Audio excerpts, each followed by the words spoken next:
Сайн байцгаана уу? 11-ийн 3 ангийн сарчтын манай баг нь шинэ хуучин дарахны гадна агаарын чанарын ялгаа гэсэн сэдвээр туршилт хийсэн байгаа.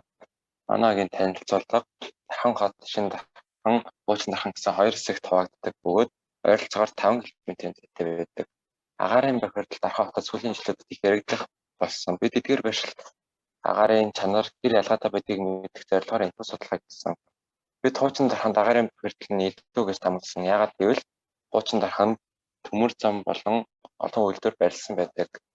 Судалгаа хийх арга зүйгээс олцоход 2022 оны 4 сарын 27-ны өдөр хоёр башилт 2 под төхөөрөмж ашиглан судалгаа хийсэн. Шинэ дарханд сургуулийн гадна хуучин дарханд цэцэрлэгийн гадна под төхөөрөмжөө байршуулсан. Туршилтын үйл явцаас олцоход 8:35 минутаас 9 цаг 5 минутын хооронд под төхөөрөмжөө халаасан. 9 цаг 5 минутаас 10 цаг 5 минут тоо сандраа хийсэн. Судалгааны үр дүнгээс харахад хуучин дарханд PM 2.5 тооцонтрын хүртэх хэмжээнээс 3 дахин байсан бол PM 10 тооцонтрын хүртэх хэмжээнээс 1.6 дахин байсан. Харин шинэ дарханд бүх тооцонтрын хувьд хүртэх хэмжээнээс даваагүй байна.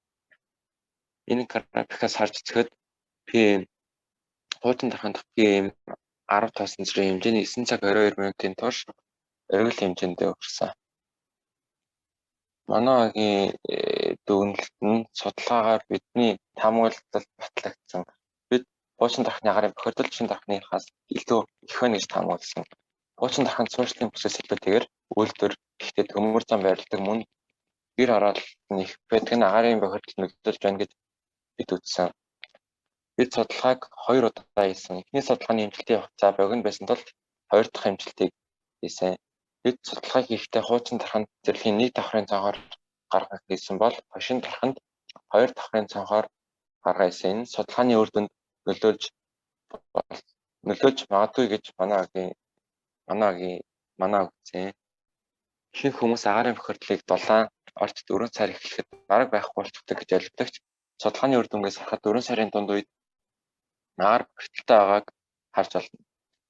Энэхүү судалгаа хийхэд оролцсон 24 дэх цэцэрлэг болон 17 дахь сургуулийн хамт олонд талархал илэрхийлье. Манайгийн пост төрийг хүлээж авсан та бүхэнд баярлалаа.